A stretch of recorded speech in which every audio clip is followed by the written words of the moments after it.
የኢራን አብዮታዊ ዘብ በበላይነት ጦሩን ተቆጣጠረው። የአሜሪካን እግረኛ ጦር እየጠበቅን ነው። የኢራን ባለስልጣናት እስራኤልና ኢራን ብዙ ጊዜ አንዳቸው ባንዳቸው ላይ የማጭበርበርና የማታለል ስራዎችን ይሰራሉ። ይሄም አንዱ የጦርነት አካል ሲሆን በአሁኑ ሰዓት ኢራን የሰራችው የማታለል ስራዎች ብዙዎችን አስገርሟል። ዘገባዎች እንደሚያሳዩት የኢራን አብዮታዊ ዘበኛ ባደረገው መጠነ ሰፊ የማታለያ ኦፕሬሽን በአንድ ቀን ብቻ እስራኤል ከ2 ቢሊዮን ዶላር በላይ እንዳጣች እየተነገረ ይገኛል። ይህ የሆነው ኢራን በርካታ ቁጥር ያላቸውና አነስተኛ ዋጋ ያላቸው እንዲኮይ ማለትም የማታለያ ድሮኖችና ሚሳይሎችን ወደ እስራኤል በማስወንጨፏ ሲሆን የእስራኤል የአየር የመከላከያ ስርዓት እነዚህን ዓላማዎች ለማክሸፍ ከፍተኛ ወጪ የሚጠይቁት ተመላሽ ሚሳይሎች እንዲጠቀም መገደዷም እየተገለጸ ይገኛል። ከዚህ በተጨማሪም ኢራን በአየር ኃይል ማዕከሏ ውስጥ የተዋጊ ጀቶችን ምስል በመሳል የማታለል ጦርነት እያደረገች ሲሆን በአንድ የአየር ጣቢያ ላይ 3 የተዋጊ ጀቶችን ምስል በመሳል አንዱ ምስል ላይ ጥቃት ተሰንዝሮበታል።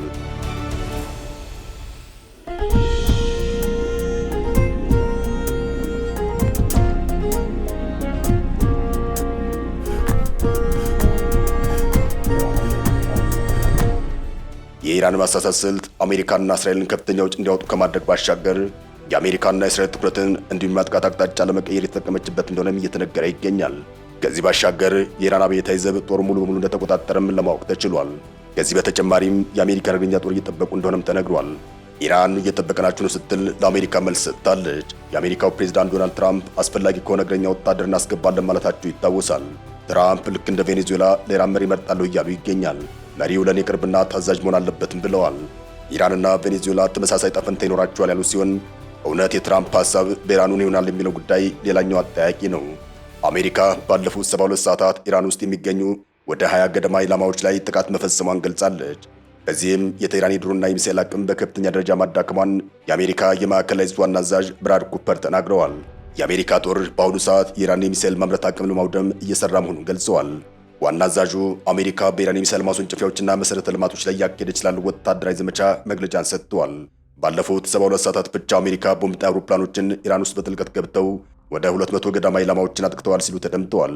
ባለፈው አንድ ሰዓት ብቻ ቢቱ ቦምብ ጣይ አውሮፕላኖች ባህር ላይ የሚገኙ የሚሳኤል ማስወንጨፊያ ስፍራዎችን ኢላማ በማድረግ 900 ኪሎ ግራም የሚመዝኑ በርካታ ቦምቦችን ጥለዋል ሲሉም ተናግረዋል። የእስራኤል መከላከያ ሰራዊት በኢራን ላይ የከፈተው ወታደራዊ ዘመቻ ወደ ቀጣይና ጠንካራ ምዕራፍ መሸጋገሩን በይፋ አስታውቋል። የጦር አዛዥ ሌተናንት ጀነራል ኤያር ዛቢር እንደገለጹት እስራኤል ባለፉት 6 ቀናት ያለማቋረጥ ባደረሰችው ጥቃት የኢራንን የአየር መከላከያ የበላይነት በመስበር ብሎም የባላስቲክ ሚሳኤል መሰረቶቿን በማዳከም የመጀመሪያውን ምዕራፍ በስኬት አጠናቃለች ሲሉ ተደምጠዋል። አሁን የተጀመረው አዲስ ምዕራፍ የቴህራን አገዛዝና ወታደራዊ አቅም ከዚህ ቀደም ባልታየ ሁኔታ የመበታተን ዓላማ እንዳለውም ተጠቁሟል። ኢራንን በስትራቴጂካዊ መንገድ ነጥሎ የማዳከም ስራ ከአሜሪካ ጋር በመተባበር እየተሰራ መሆኑን ዋና አዛዡ ገልጸዋል። ኃላፊው አክለውም ዘመቻው በታቀደለት ፍጥነትና ጥራት እየተካሄደ መሆኑን አረጋግጠዋል። በአሜሪካና በእስራኤል ጥቃት በኢራን ሺዝ ከተማ 20 ሰዎች ሲገደሉ 30 ደግሞ ቆስለዋል የተባለው የግዛቷ ምክትል አስተዳዳሪ ጃሊል ሐሳኒ በቅርቡ በአሜሪካና በእስራኤል ጥቃቶች በሺራዝ ከተማ ላይ 20 ሰዎች ሲሞቱ 30 ቆስለዋል ሲሉ ተደምጠዋል። ጥቃቱ የተፈጸመውም በከተማይቱ ዝባሻር በሚገኝ የመኖሪያ ክፍል ሲሆን ንጹሃን ዜጎች ተገድለዋል የተባለው ከዚህ ቀደም በሺራዝ በተፈጸመ ጥቃት 2 የሕክምና ባለሙያዎች መገደላቸው ተጠቅሷል። ዶናልድ ትራምፕም ኢራን ወደፊት የምንመራት እኛ ነን እያሉ ይገኛል። የዩናይትድ ስቴትስ ፕሬዝዳንት ዶናልድ ትራምፕ ከሮይተርስ ጋር ባደረጉት የስልክ ምልልስ አሜሪካ የኢራን ቀጣይ መሪ በመምረጥ ረገድ የራሷ ሚና እንደሚኖራት ገልጸዋል። ትራምፕ በንግግራቸው ላይ ኢራንን ወደፊት የሚመራው ግለሰብ በመምረጥ ሂደት ላይ እኛ ተሳታፊ መሆን እንፈልጋለን ያሉ ሲሆን ይህም በየ5 ዓመቱ የሚደጋገም የፖለቲካ ቀውስ ውስጥ ላለመግባት የሚረዳ መሆኑን አስረድተዋል። እንደ ፕሬዝዳንቱ ገለጻም ዓላማው ለኢራን ሕዝብና ለአገሪቱ ታላቅ ስራ ሊሰራ የሚችል መሪ ማምጣት እንደሚፈልጉ ተናግረዋል። ፕሬዝዳንቱ አዲሱን መሪ መምረጡ ሂደት ገና በጅማሮ ላይ መሆኑን ጠቁመው የአሁኑ ከፍተኛ መሪ አሊ ካሚኒ ልጅ የሆነው ሙጅታባ ካሚኒ ግን ለዚህ ቦታ የመመረጥ ዕድሉ አነስተኛ መሆኑን ተናግረዋል። ዶናልድ ትራምፕ በጉዳዩ ላይ ዝርዝር መረጃ ባይሰጡም አሜሪካ በኢራን ውስጥ ጉዳይና የስልጣን ሽግግር ላይ ያላትን ጥብቅ ፍላጎት በግልጽ አሳይተዋል። በተጨማሪም የኩርድ ታጣቂዎች ወደ ኢራን ግዛት በመግባት ጥቃት ለመሰንዘር እያደረጉ ስላለው እንቅስቃሴ የተጠየቁት ትራምፕ ድርጊቱን እንደሚደግፉ በንግግራቸው ላይ ፍንጭ ሰጥተዋል። ይህን ማድረግ ከፈለጉ የሚደነቅ ነገር ነው በማለት ለኩርድ አማጽያን ያላቸውን አዎንታዊ አመለካከት የገለጹ ሲሆን ይህም በቀጠናው ላይ ሊፈጠር የሚችለውን ውጥረት ይበልጥ አባብሶታል። ይህ በእንዲህ እንዳለ ግን ኢራንም ራሷን እያዘጋጀች እንደሆነ እየተነገረ ይገኛል።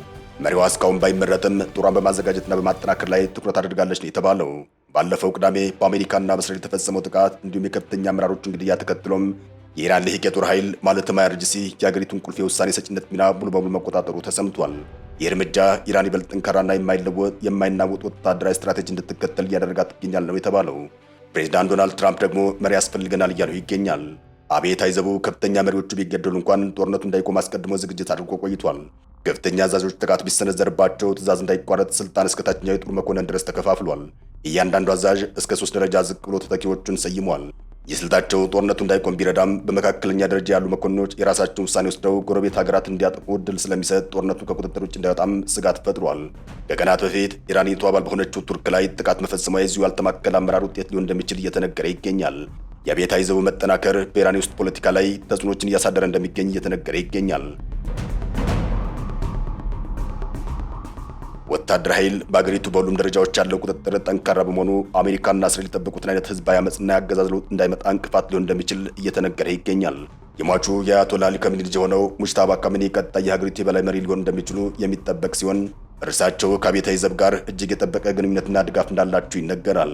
ዶናልድ ትራምፕ ደግሞ የአያቶላ ልጅ በፍጹም አይመረጥም እያሉ ይገኛል። በአሁኑ ወቅት በኢራን ከፍተኛውን የስልጣን እርከን የያዙ 3 ግለሰቦች ፕሬዚዳንት መሱድ ፔዜሽኪያን፣ የፓርላማ አፈ ጉባኤው መሐመድ ባቂር በለውም አሊ ላርጃኒ ናቸው።